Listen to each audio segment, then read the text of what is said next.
주일 사부 예배를 하나님께 드리겠습니다.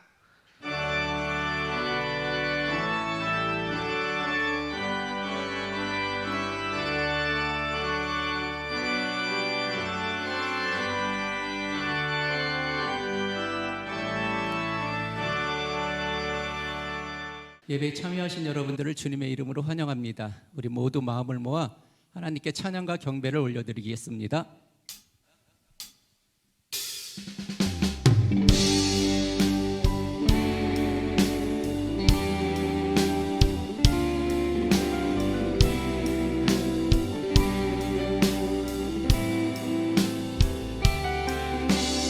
아버지 사랑 내가 노래해, 아버지 은혜, 아버지 은혜 내가 노래해. 그 사랑 변함없으신, 거짓없으신, 성실하신 그 사랑. 상한 갈 때 꺾지 않으시네. 꺼져가는 등불 끄지 않네. 그 사랑 변함없으신, 거짓없으신, 성실하신 그 사랑.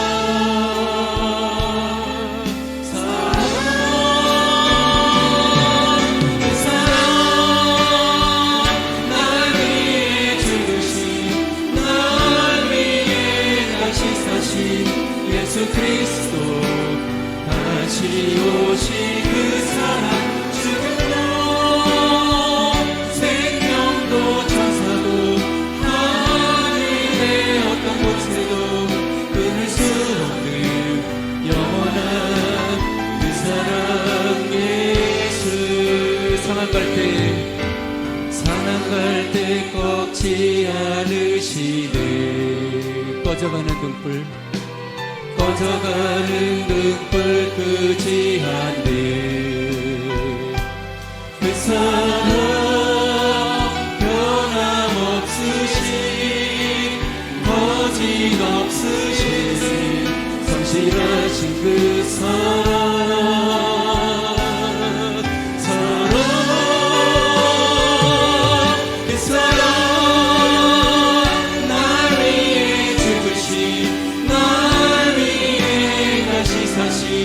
예수 그리스도 다시 오신 그 사랑, 죽음도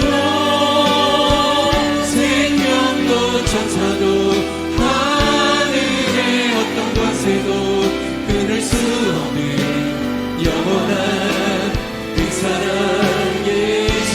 그 사랑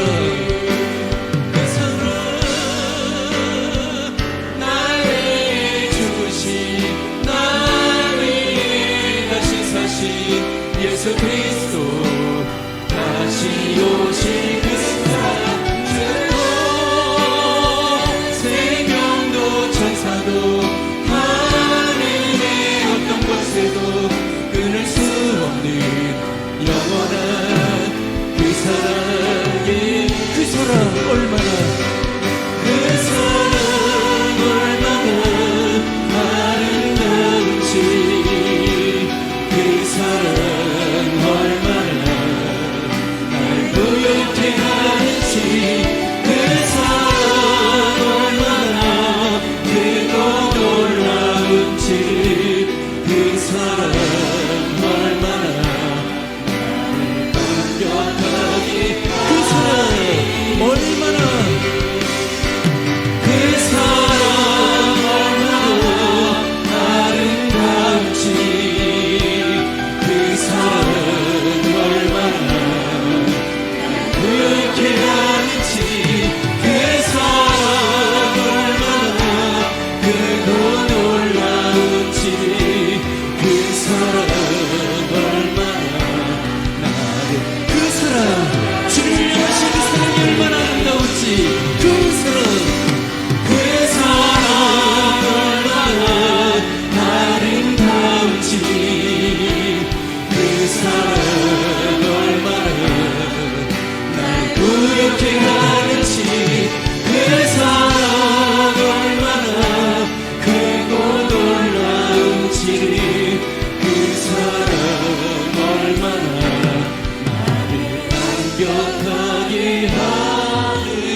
주님 다시 오실 때까지 나는 이 길을 가리라.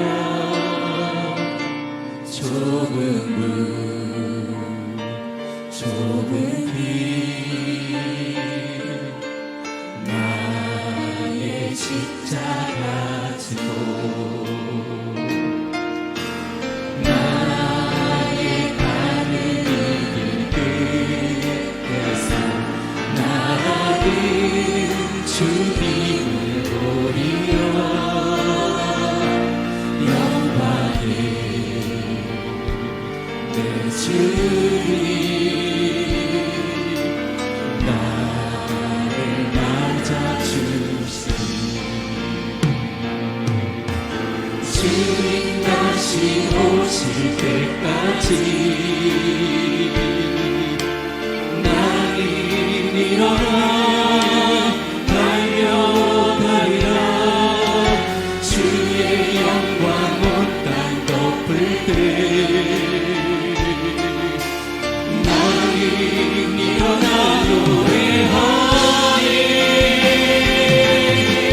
늘 사모하는 주님 온 세상 구주시라.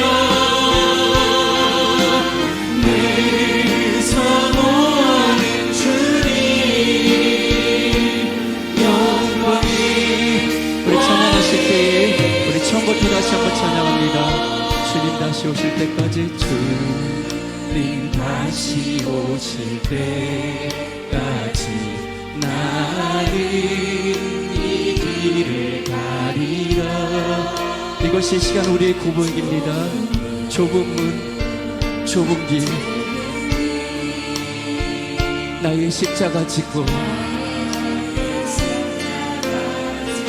나의 가는 이 길 끝에서 나의 가는 이 길 끝에서 나는 주님을 보리라. 영광의 주님을 볼 것입니다. 내 주님 내 주님 나를 맞아주시니 주님 다시 오실 때까지 나는 일어나 달려가리라. 주의 영광 온 땅 덮을 때 나는 일어나 노래하리. 내 사모하는 주님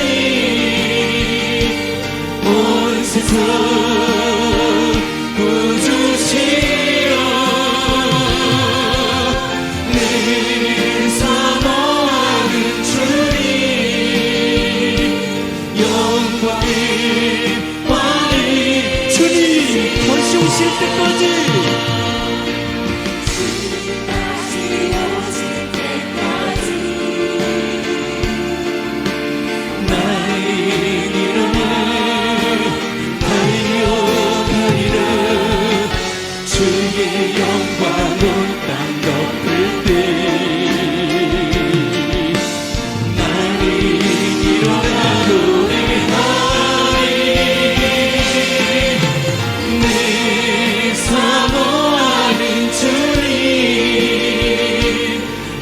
세상 구주시여.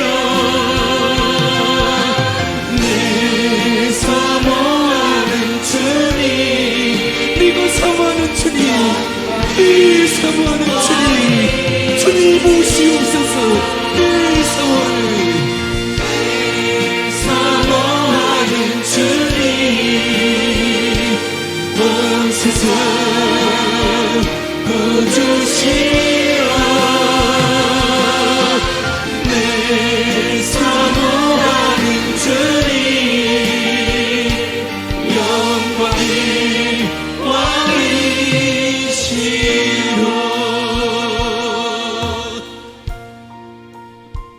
이 시간 함께 기도하실 때에 간절한 마음으로 이 시간 기도하십니다.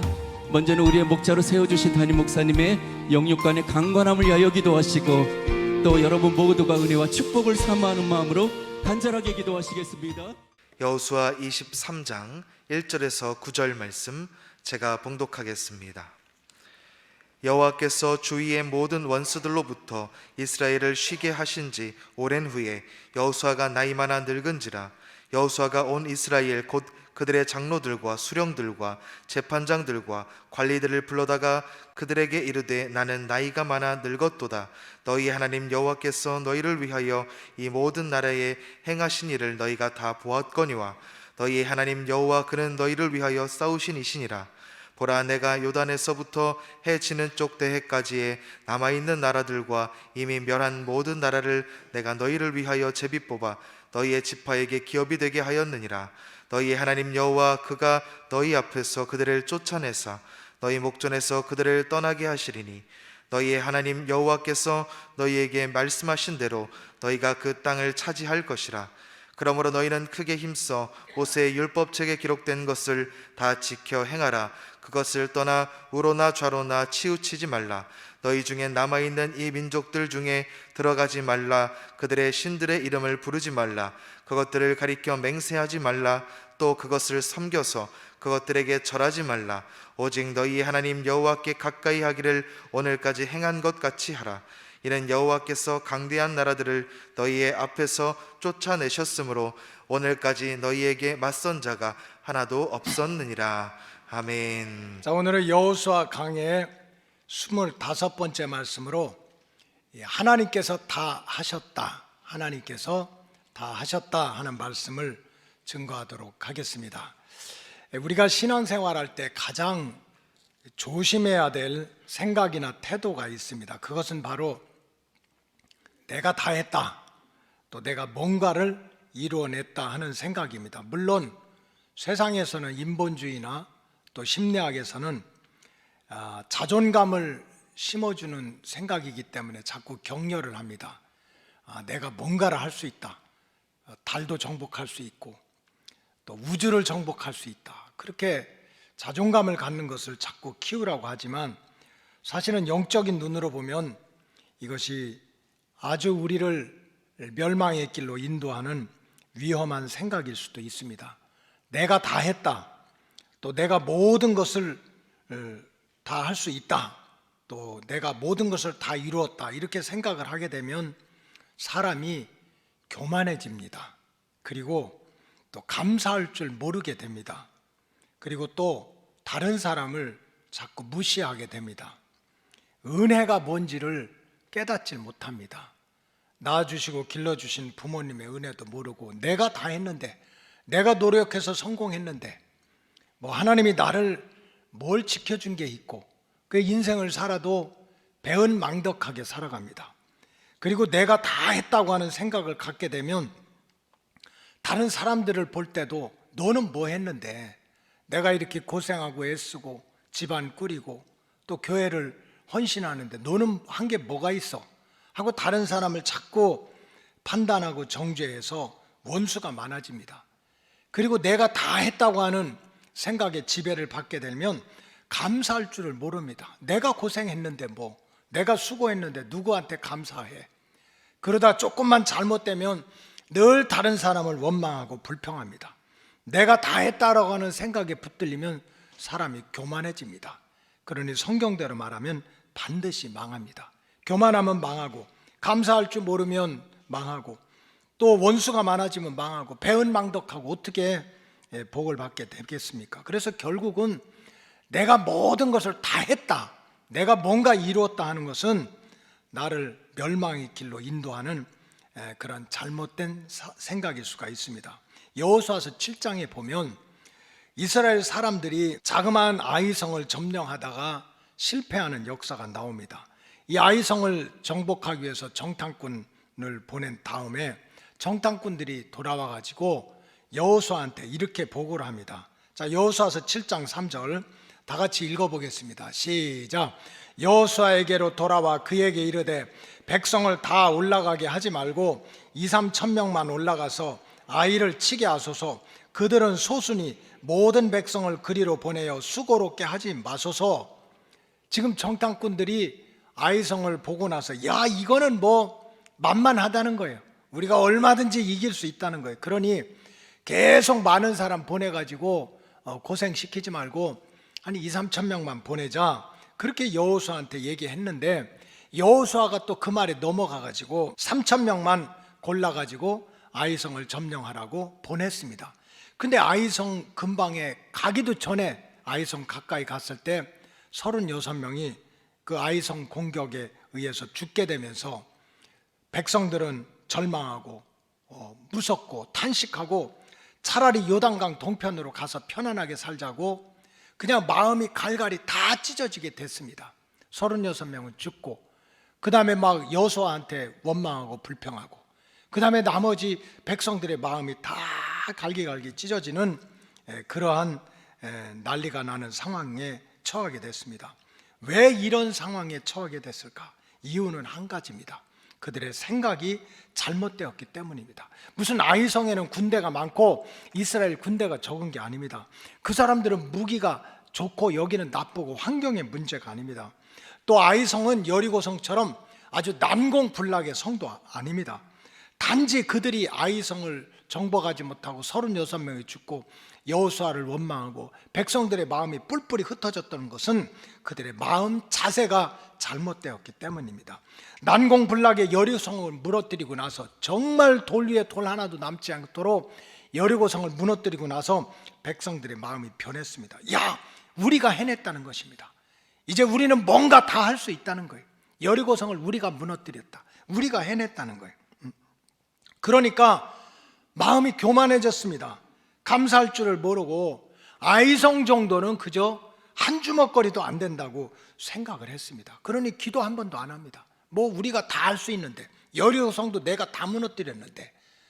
그러니까 결국은 하나님이 간섭하지 않고 도와주지 않고, 그래서 한순간에 싸움도 해보지 못하고 36명은 죽고, 백성들은 지도자를 원망하고 백성들의 마음은 뿔뿔이 흩어지고 또 떨어지는 자리로 추락하고 말았습니다. 그렇기 때문에 참 성도는 내가 믿음으로 승리하려면 무슨 일이든지 내가 다 했다, 내가 뭔가를 해냈다 하는 이런 생각이 얼마나 위험한 생각인지를 알고 깨닫고 믿음 생활을 해야 됩니다. 오늘 여호수아 23장은 정복 전쟁이 끝났습니다. 중부를 정복하고 남부를 정복하고 북부를 정복하고 나서 이제 여호수아가 요단강 동편의 세 지파 르우벤, 갓, 므낫세 반지파 나눠주고 나머지 왼쪽에다가 9지파 반 4개, 이제 다 땅을 이렇게 나눠줬습니다. 이제 나이가 많으면 어떻게 됐습니까? 죽게 됐어요. 이제 나이가 많아서 110살이 돼서 죽게가 이 세상을 떠나게 됐는데, 여호수아가 가만히 보니 걱정인 거예요. 모세도 세상을 떠나고 자기도 세상을 떠날 때 이 땅에 남은 이스라엘 백성들을 보니까, 그들의 마음을 보니까 걱정스러운 거예요.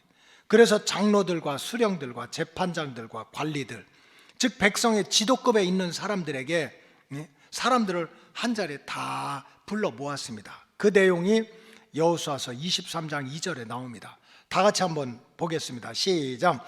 여호수아가 온 이스라엘 곧 그들의 장로들과 수령들과 재판장들과 관리들을 불러다가 그들에게 이르되, 나는 나이가 많아 늙었다, 이제 갈 때가 됐다. 그런데 내가 걱정스러운 게 있다.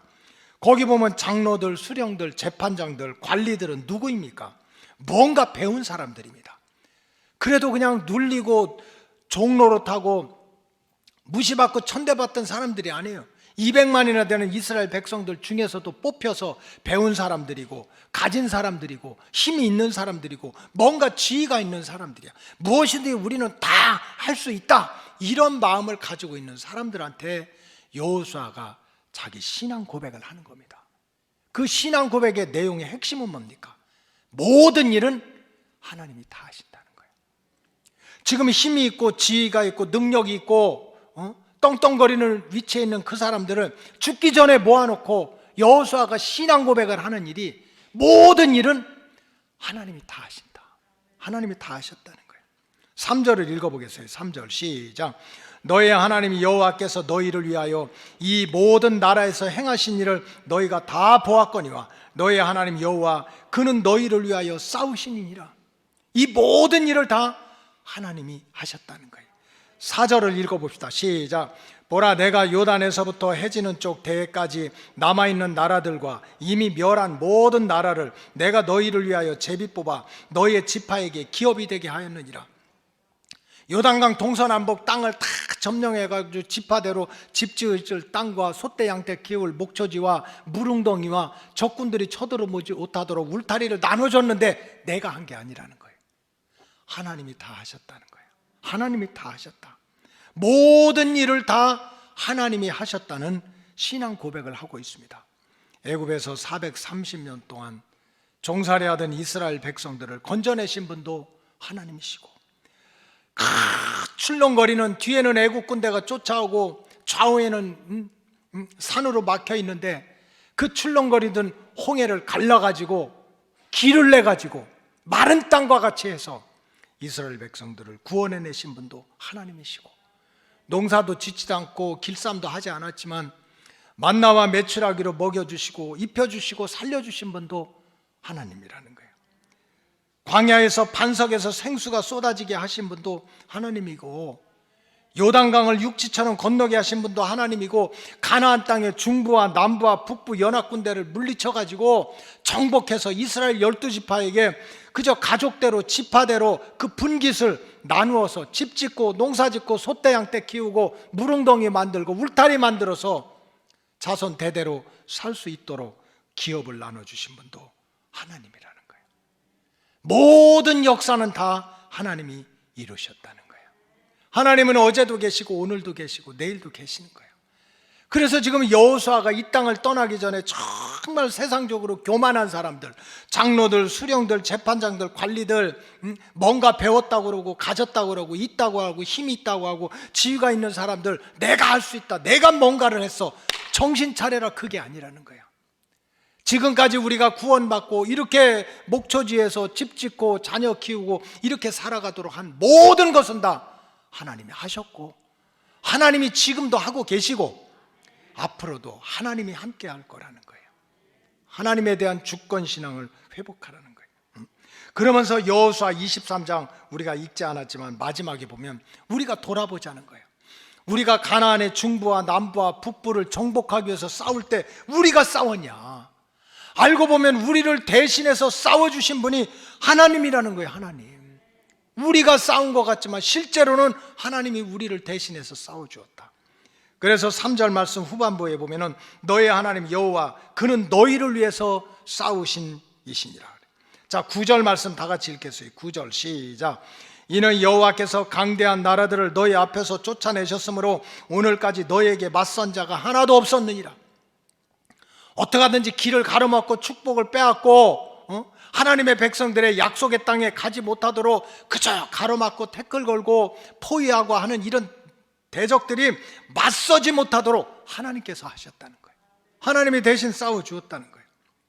10절 말씀 시작. 너희 중 한 사람이 1000명을 쫓으리니 이는 너희 하나님 여호와 그가 너희에게 말씀하신 것 같이 너희를 위해서 싸우셨다. 우리가 아무것도 아닌데 일당 1000으로 원수들을 몰아내고 영적 전쟁에서 승리하고. 여러분, 신앙생활은요, 신앙생활의 영적인 전쟁이야. 참 좋은 일도 있고 하지만 어려운 일들은 얼마나 많아요. 목회도 마찬가지야. 그래서 어떤 분들이 목회학을 썼는데 목회는 교향악단을 지휘하는 거다 그랬어요. 지휘하는 거다. 교향악단이 얼마나 종류가 많습니까? 막 사람보다 큰 이거 무슨 콘트라베이스라거나 이따만 게 있지. 그다음에 뭐 실로폰도 무슨 도레미파 이게 아니라 그냥 이렇게 큰 것도 있지. 그냥 나팔도 있지, 막 긁는 것도 있지, 튕기는 것도 있지. 한번 제 성질대로 다 불어보세요. 막 불고 막 꾹 하고 치고 두드리고 다 해보라고. 이게 무슨 아름다운 소리가 나겠어요? 목회도 마찬가지야. 너무 큰 소리 내는 사람이 있으면 조금 줄이라고 그러고, 너무 살살하는 사람이 있으면 조금 키워보라고 그러고. 그러니 이게 얼마나 참 아름다운 소리가 날 때도 있지만 그러지 못할 때 있잖아요. 그러니까 사실은 신앙생활도 마찬가지고 사명을 감당하는 것도 마찬가지고 평탄한 길이 없는 거예요. 그래서 때로는 막 우리를 축복하고 도와주는 천사들의 역할도 있지만 눈에 보이지도 않는 악한 마귀 사탄이 여러분들의 영혼을 공격하고 가정을 엉망으로 만들고 믿음을 다 뺏어가고 이럴 때가 얼마나 많아요. 이걸 대적자라고 그래. 맞서는 자라고 그래. 그런데 내가 연약하지만 이 대적자 맞서는 자들을 쫓아내고 그저 1000명을 쫓아내도록 해가지고 이긴 줄 알았는데 알고 보니까 누가 싸워주셨다는 거예요? 하나님이 하셨다는 거예요. 하나님이 하셨다. 이 진리를 모르면 안 된다는 겁니다. 사실 가나안 정복의 역사는 모두가 다 하나님께서 대신해서 싸워 주었기 때문에 주의 백성들이 약속의 땅에 들어갈 수 있었다. 그것을 우리가 기억하자는 거예요. 난공불락의 여리고성이 세상에 모래 돌 위에 돌 하나 남지 않고 무너진 게 우리가 잘했냐? 우리가 한 게 뭐 있냐? 아침에 그저 한 바퀴씩 돌고 마지막 7째 날 7바퀴 돌고 소리 지르는 것밖에 더 있냐? 돌 위에 돌 하나 남지 않고 여리고성이 모래성처럼 무너지게 하시도록 그 원수들을 멸하신 분도 하나님이시라는 거예요. 산 꼭대기에 있는 그 기브온 산성이 얼마나 강한지 이 아모리 족속 연합군대 5군데가 연합군들이 이렇게 그 기브온을 지키고 있는데 그 기브온을 가 성을 차지하고 기브온 백성들을 구원해야 되겠다고 우리 이스라엘 백성들이 갔는데 우리가 칼을 썼냐 총을 썼냐? 결국은 이 아모리 5 왕들을 전멸시키고 한 것을 우리 칼이나 힘으로 된 것이 아니라 하나님이 하늘 문을 열어가지고 우박을 쏟아져가지고 그 아모리 족속 5 군대를 다 물리치지 않았느냐? 그저 동쪽에서 떠서 서쪽으로 치는 해를 붙들어 매고 서쪽에서 떠올라오는 달을 붙들어 낸 분이 누구냐? 하나님이라는 거예요. 이거를 우리가 기억하자는 거예요. 자, 여호수아서 10장 12절 다 같이 읽겠어요. 시작. 여호와께서 아모리 사람을 이스라엘 자손에게 넘겨주시던 날에 여호수아가 여호와께 아뢰어 이스라엘 목전에서 이르되 태양아 너는 기브온 위에 머무르라 달아 너도 아얄론 산골짜기에서 그리할지어다 하매 13절 태양이 머물고 달이 멈추기를 백성이 그 대적에게 원수를 갖기까지 하였느니라. 야살의 책에 태양이 중천에 머물러서 거의 종일토록 속히 내려가지 아니하였고 기록되지 아니하였느냐. 14절 여호와께서 사람의 목소리를 들으신 이 같은 날은 전에도 없었고 후에도 없었나니 이는 여호와께서 이스라엘을 위해서 싸우셨다. 하나님이 하셨다는 거예요. 그냥 아모리 족속 5 연합군대가 기브온을 지키고 있어서 그 기브온 백성들을 살려내야 되는데 저 기브온 산성을 정복해야 되는데 우리가 한 일이 뭐 있느냐는 거예요. 막 태양이 중천에 머무르라고 기도하니까 태양을 중천에 머물게 하신 분도 하나님이고 달이 떠오르지 못하도록 기도하니까 달을 붙잡으면 또 하나님이시고 칼과 창은 없지만 하늘의 창을 열어가지고 우박을 쏟아지게 해서 아모리의 5 왕들을 무너지게 하고 정복하게 하신 분도 하나님이라는 거예요. 모두가 다 하나님께서 하셨다는 거예요. 이제 나이가 110살이 돼가지고 인생들이 걸어가야 될 죽음의 길을 앞두고 남아있는 주의 백성들한테 우리가 꼭 기억해야 될 것이 뭐냐? 하나님이 다 하셨다는 거예요. 구원의 역사도 전쟁의 역사도 은혜의 역사도 하나님이 다 하셨다는 거예요. 따라서 우리가 믿음 생활을 끝까지 잘해서 믿음도 잘 지키고 사명도 잘 감당하고 하나님이 약속하신 복을 누리기 위해서는 내가 다 했다, 내가 뭔가를 이뤘다고 하는 마귀가 절대로 내 마음과 생각을 지배하게 해서는 안 된다는 거예요. 여러분, 우리 인생이 다 잘 될 수는 없어요. 성공도 할 수 있고 실패도 할 수 있지. 이렇게 목회를 하다 보면 참 마음이 가는 성도들이 있어요.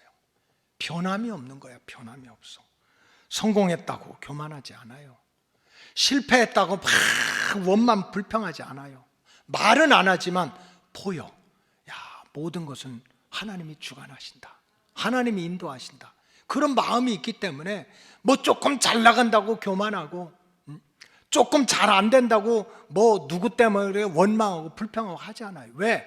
하나님은 어제도 계시고 오늘도 계시고 내일도 계시고 그 하나님이 나를 사랑하되 죽기까지 사랑한다는 믿음이 있는데 뭘 교만할 게 있고 낙심할 게 있어요. 그러니까 변함이 없는 거야. 변함이. 성도들 가운데 상을 당할 때 주의 종이 마음이 아프지 않은 가족이 누가 있겠어요? 그래도 특별히 또 마음이 아픈 데가 있어. 지난주는 우리 교회에서 40년 이상 신앙생활 하시던 분이 요즘엔 젊은 나이야 70도 안 되면 하나님의 부르심을 받았어요. 눈에 선한 거예요. 선한 거야. 아주 그 남편 권사님이 저한테 얘기하는 거는 우리 아내는 종합병원이라 종합병원. 머리끝에서 발끝까지 안 아픈 데가 없대. 그런데도 교회 빠지는 걸 한 번도 못 봤어요. 요 코로나 때문에 막 위험해가지고 한 달 정도 이제 몸이 아파서 못 오신 거 외에는 그저 지팡이라도 들고 딸 데리고 한 번도 예배를 빠진 게 없어요. 여러분 보세요. 우리 인간은 생사고락이 있고 교회도 다 분위기가 있는 건데 지난 40년 동안 좋은 일만 있었겠어요? 은혜스러운 일만 있었겠어요? 뭐 그냥 범사에 감사할 일만 있었겠어요? 우리 인생은 그렇지 않은 거예요. 육신적으로는 영적으로 얼마나 다 이런 일 저런 일이 많았겠어. 그래도 변함없는 마음으로 하나님은 어제도 계시고 오늘도 계시고 내일도 계시고 그분이 다 하시니까 그런 믿음을 지켰기 때문에 40년 동안의 신앙생활을 변함없이 한 것이 아닙니까? 그 남편도 아들 딸들도 하나도 빠짐없이 다 신앙의 유산을 다 물려주고 자식이 신앙생활 안 해서 속썩이는 거 없고 여러분 축복이 뭡니까? 그게 축복이지. 그게 축복이지. 근데 이렇게 신앙생활 하다 보면요 전혀 또 다른 사람이 있어요. 믿음 생활 잘하다가 어느 순간에 갑자기 바뀌는 거야. 바뀌는데도 이상하게 바뀌는 거야. 갑자기 교만해지고 갑자기 목소리가 커지고 갑자기 내가 다 했다고 그러고 공로를 내세우고 나 없으면 되나 보나고 그렇게 하고 그러면서 그냥 내가 다 했다고 하면서 주의 종을 대적하기도 하고 성도들을 또 시험에 들게 하는 분들도 많나요. 그래서 스스로 무너지고 스스로 멸망의 길로 떨어지는 사람도 많이 봤습니다. 왜 그렇습니까? 성경대로 말하면 어느 순간에 자기도 모르게 내가 다 했다라고 하는 마귀에 붙들려서 그런 거예요. 내가 다 했다는 거예요. 내가 다 했기 때문에 내가 공로자지. 내가 다 했기 때문에 내가 의인이야. 내가 다 했기 때문에 내가 실세야. 내가 다 했기 때문에 내가 주장해야 돼. 내 뜻대로 해야 돼 하는 마귀에 붙들리게 되니까 결국은 어떻게 됩니까? 영도 육도 무너지게 돼 있어요. 그렇기 때문에 참 성도는 꿈속에서라도 내가 다 했다라는 마귀가 틈타지 못하도록 하나님의 주권을 붙잡으시기를 주의 이름으로 축복합니다. 절대로 내가 다 했다고 하는 순간 내 신앙은 멸망의 길로 떨어지는 거예요. 하나님께서 다 하셨다는 진리를 깨달아야 하나님이 하십니다. 이거를 주권신앙이라고 하는 거예요. 여호수아는 이제 나이가 110살이 돼가지고 세상을 떠나기 전에 세상에서 부족할 것이 없는 배운 자들, 가진 자들, 힘 있는 자들, 지혜 있는 자들, 왜? 손자들이 넘어지는 일이 더 많으니까. 하나님의 절대적인 주권, 모든 일은 하나님이 다 하신다 하는 신앙 고백을 하면서 이 주권 신앙을 가지고 있는 성도들은 어떻게 살아야 되느냐 하는 것을 여호수아서 23장 우리가 읽지 않았지만 10절 이하에 계속해서 가르치고 있습니다. 주권신앙, 모든 것은 하나님께서 다 하신다는 이 주권신앙을 가지고 있는 성도들은 어떻게 살아야 됩니까? 첫째는 오직 약속의 말씀만 붙들고 믿음 생활을 해야 됩니다. 에덴 동산 같은 정말 하나님 보시기에 아름다운 그런 동산에 산다 하더라도 아담처럼 하와처럼 인간의 말에 휩쓸리고 지나가는 뱀의 말에 휩쓸리게 되면 결국은 에덴 동산에서 쫓겨남을 당합니다. 결국은 구원과 심판과 선한 일과 불길한 일에 대한 모든 가르침이 하나님의 약속의 말씀 안에 들어있는 거예요. 그렇기 때문에 주의 백성들이 믿음 생활 끝까지 잘하고 사명을 잘 감당하려면 오직 하나님의 이 약속의 말씀만 붙들고 믿음 생활을 해야 됩니다. 왜? 성경에 보면 이 성경은 축복과 저주, 생명과 죽음에 대한 모든 가르침이 이 속에 들어있는 거예요. 우리가 어떻게 구원받느냐, 어떻게 하면 심판을 받게 되느냐, 어떤 게 선한 일이고 어떤 게 불길한 일이냐 하는 데 대한 가르침이 말씀 속에 다 들어있다고 얘기하는 거예요. 자, 여호수아서 23장 14절 봅시다. 시작. 보라, 나는 오늘 온 세상이 가는 길로 가려니와 너의 하나님 여호와께서 너희에게 대하여 말씀하신 모든 선한 말씀이 하나도 틀리지 아니하고 다 너희에게 응하여 그 중에 하나도 어김이 없음을 너희 모든 사람은 마음과 뜻으로 아는 바라. 나는 간다. 모세도 간 것처럼 나도 가는데 정말 남겨주고 싶은 신앙의 유산이 있다. 내 고백이 있다. 고백이 있는데 그것은 뭐냐면 모든 선한 말씀이, 좋은 일, 정말 복이 되는 일, 은혜가 되는 길이 이 말씀 속에 있다는 거예요. 그러니까 우리가 이 말씀에 붙들려 살아야 되지. 그런가 하면은 불길한 일, 이렇게 하면 참 잘못된다, 이렇게 하면 큰일 난다 하는 불길한 일에 대한 가르침도 말씀 속에 다 들어있다는 거예요. 자, 15절을 읽어보겠어요. 시작. 너의 하나님 여호와께서 너에게 말씀하신 선한 말씀이 너에게 임한 것 같이 여호와께서 모든 불길한 말씀도 너에게 임하게 하사 너의 하나님 여호와께서 너에게 주신 이 아름다운 땅에서 너희를 멸절하시기까지 하실 것이라. 우리가 정말 선한 일, 은혜 받는 일, 건강한 일, 복 받는 일, 영광되는 그렇게 사는 길도 여기서 가르치지만 불길한 일, 이렇게 하면 큰일 난다, 이렇게 하면 망한다, 이렇게 하면 무너진다 하는 가르침도 말씀 속에 있다는 거예요. 그러니까 내가 예수 믿고 하나님 자녀가 돼서 구원받기 원하고 축복받기 원하면서 세상의 소리, 인간의 소리, 사탄의 소리에 미혹당해서 흔들려서는 안 된다는 거예요. 생명과 사망, 축복과 저주에 대한 가르침이 말씀 속에 다 들어있다는 거예요. 자, 신명기 30장 19절을 보시겠습니다. 시작. 내가 오늘 하늘과 땅을 불러 너희에게 증거를 삼노라. 내가 생명과 사망과 복과 저주를 내 앞에 두었은즉 너와 내 자손이 살기 위해서 생명을 택하라. 내가 다 알려준다는 거예요. 어떤 게 어떻게 하면 살고, 어떻게 하면 죽고, 어떻게 하면 복을 받고, 어떻게 하면 저주하는 길을 내가 말씀 속에서 다 가르쳐 주겠다. 20절 시작. 내 하나님 여호와를 사랑하고 그의 말씀을 청종하며 또 그를 의지하라. 그는 내 생명이시오 내 장수시니 여호와께서 내 조상 아브라함과 이삭과 야곱에게 주리라 맹세하신 땅에 내가 거주하리라. 참 성도는 하나님이 주권자, 하나님이 모든 것을 다 하신다는 것을 믿는 성도는 아담과 하와처럼 그저 인간의 말에 끌려다니고 친구 말에 끌려다니고 지나가는 뱀의 말에 끌려다니고 해서는 안 된다는 거예요. 오직 여호와의 말씀을 청종하고 그를 의지하라. 들으라는 거예요. 만약에 여호와의 말씀대로 그대로 지켜야 내가 너와 함께하고 너의 모든 것을 다 해주겠다 그러면 우리 아무것도 못해요. 성경대로 우리 순종할 수 있나요? 옳은 놈 범죄하면 뽑아버리래. 왼손 범죄하면 잘라버리래. 사실 하나님의 말씀 속에서는 우리가 이해할 수 없는 말씀도 많아요. 지킬 수 없는 말씀도 많아요. 그럼에도 불구하고 하나님은 그 말씀을 우리가 말씀을 지키지 못해, 순종하지 못해. 그게 중요한 게 아니야. 그래도 생명의 길이 여기 있고 복의 길이 여기 있으니까 여호와의 말씀을 청종하고 그를 의지하고 그를 사랑하면 하나님께서 생명의 길을 열어주신다는 거예요.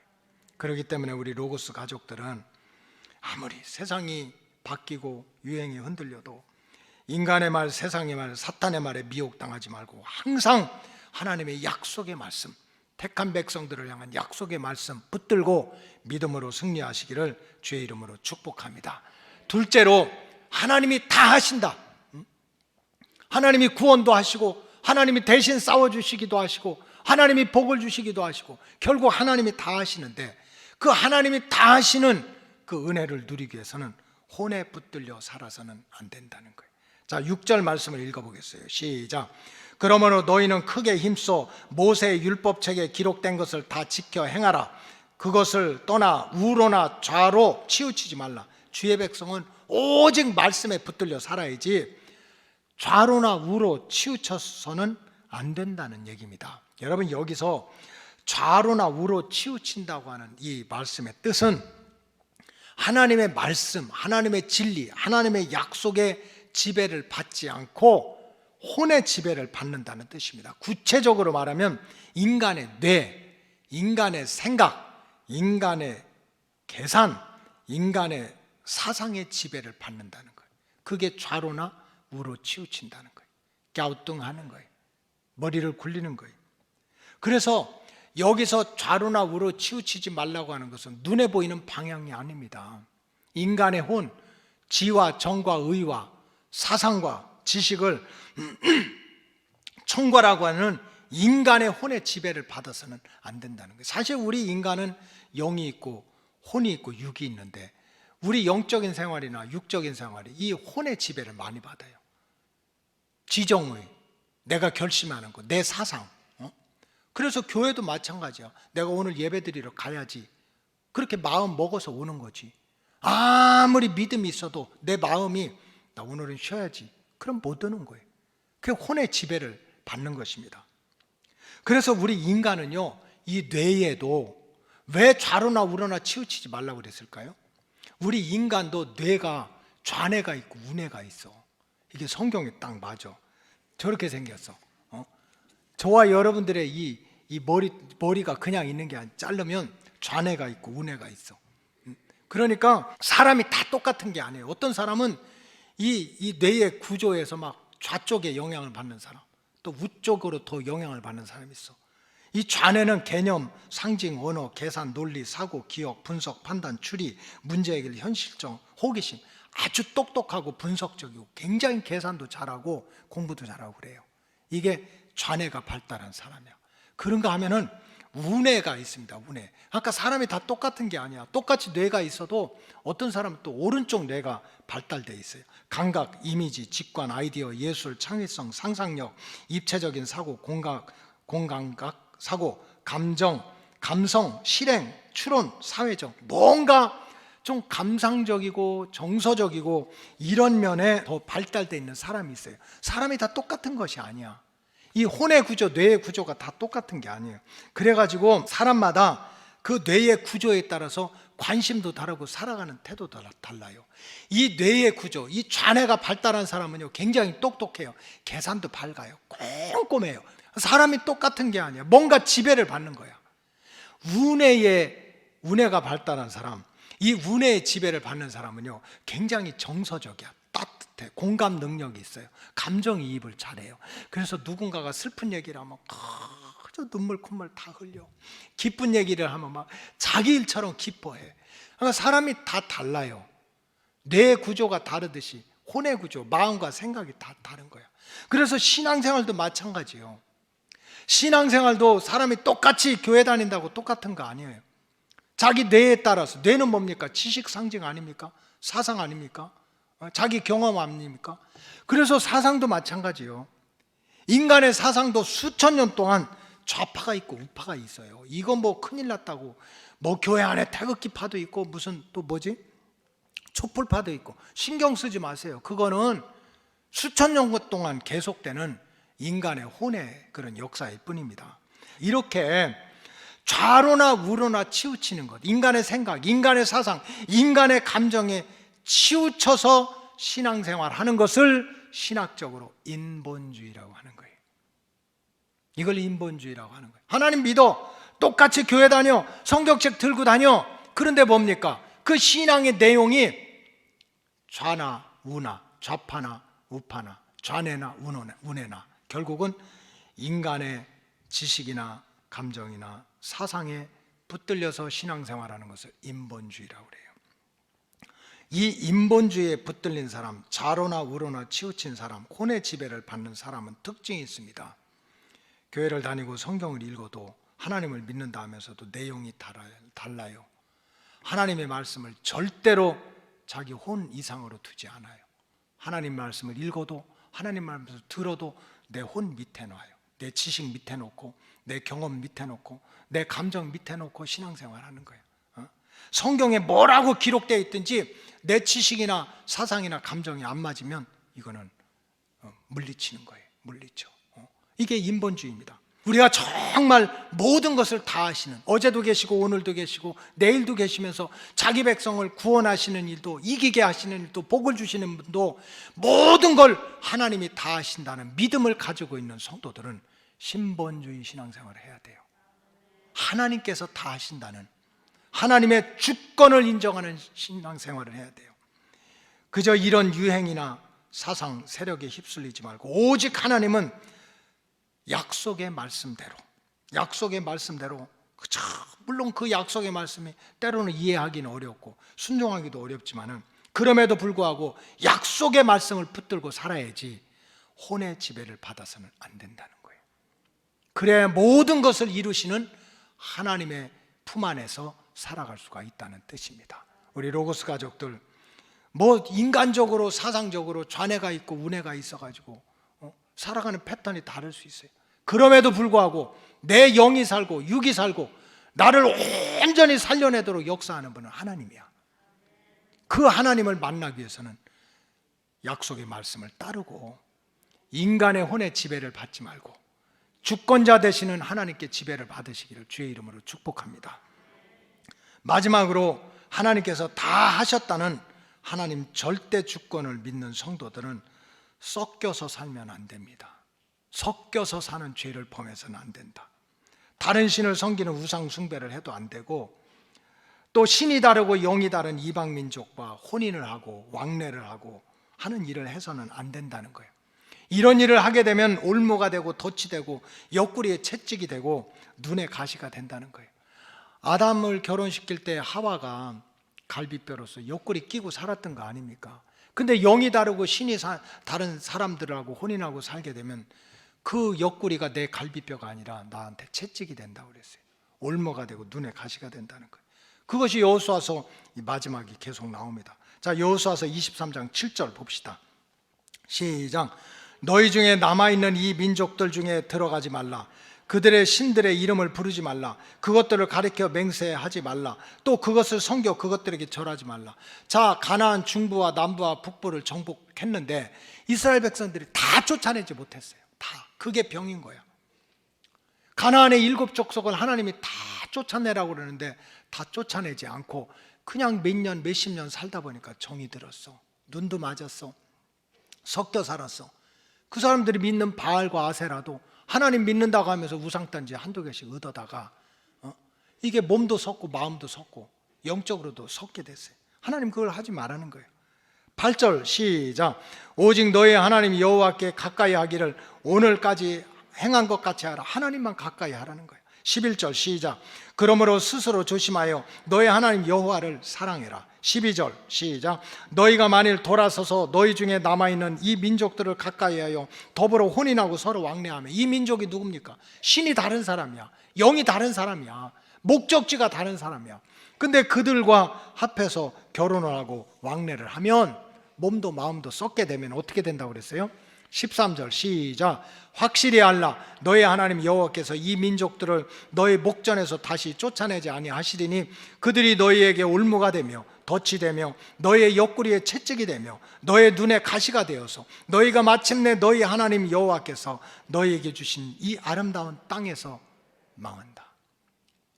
옆구리에 갈비가 돼야 되는데, 한 몸이 돼야 되는데 이게 채찍이 돼버리고 올무가 되고 눈에 가시가 되고 고통 속에 빠지게 된다는 거예요. 자, 14절 시작. 보라, 나는 오늘 온 세상이 가는 길로 가려니와 너의 하나님 여호와께서 너희에게 대하여 말씀하신 모든 선한 말씀이 하나도 틀리지 아니하고 다 너희에게 응하여 그 중에 하나도 어김이 없음을 너희 모든 사람은 마음과 뜻으로 알아야 된다.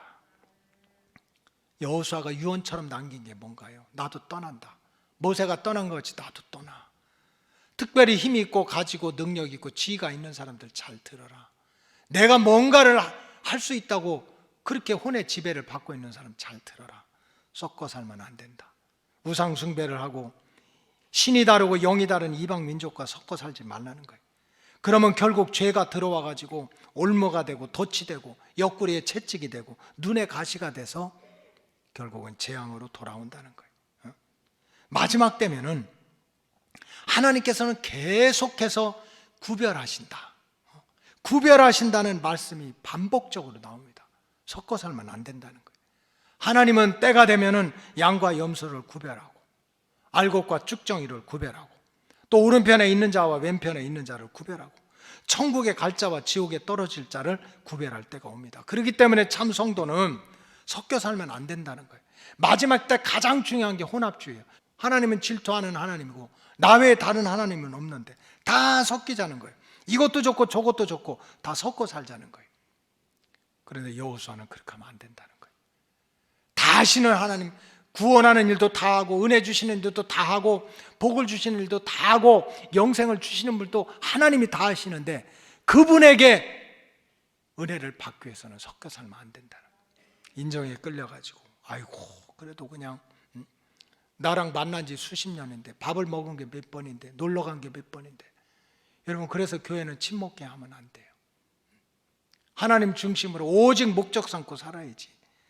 그냥 얼마나 이 구별하는 게 참 힘들고 어려운지, 예수님은 제자들을 뽑을 때도 내 아비집을, 본토와 아비집을 떠나서 배와 그물을 버리고 구별하라는 거예요. 구별하라는 거예요. 그래서 교회 생활도 절대로 섞여서 하면 안 돼요. 신이 다르고 영이 다르는데 인본주의에 빠져서는 안 돼요. 영적인 생활은 중간 없어요. 천주국이 괜히 천국과 지옥 사이 연옥이 있다고 그러는데 아니에요. 오른편에 있든지 왼편에 있든지, 양이 되든지 염소가 되든지, 구원받는 자가 되든지 버림받는 자가 되든지 섞이지 말라는 거예요. 그래요. 그저 오직 창조주가 되시고 구원자가 되시고 주권자가 되시는 분은 하나님밖에 없는 거예요. 그러니까 그 하나님의 약속의 말씀을 붙들고 그 하나님을 사랑하고, 여러분 하나님을 좀 사랑하세요. 하나님을 귀히 여기고, 그래서 그분의 인도함을 받으면 내 영도 살고 육도 살고 혼도 살고 자손 대대로 신앙과 육신의 복을 지켜주시는 일도 하나님이 하신다는 거예요. 하나님이 하신다. 내가 하는 게 아니지, 하나님이 하신다. 이렇게 하나님이 다 하시는 은혜와 복을 우리 로고스 가족들, 또 가정에서 함께 예배하는 우리 로고스 오이코스 가족들한테 임하시기를 주님의 이름으로 축복합니다. 기도하겠습니다. 하나님 감사합니다.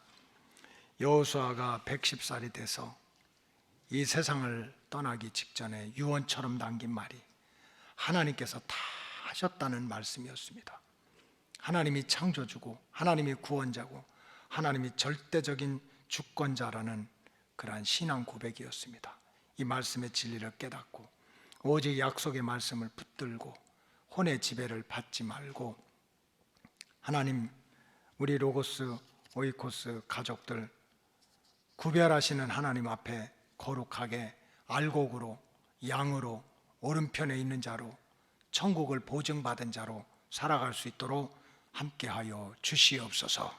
축복하오며 예수님의 이름으로 기도하옵나이다. 아멘.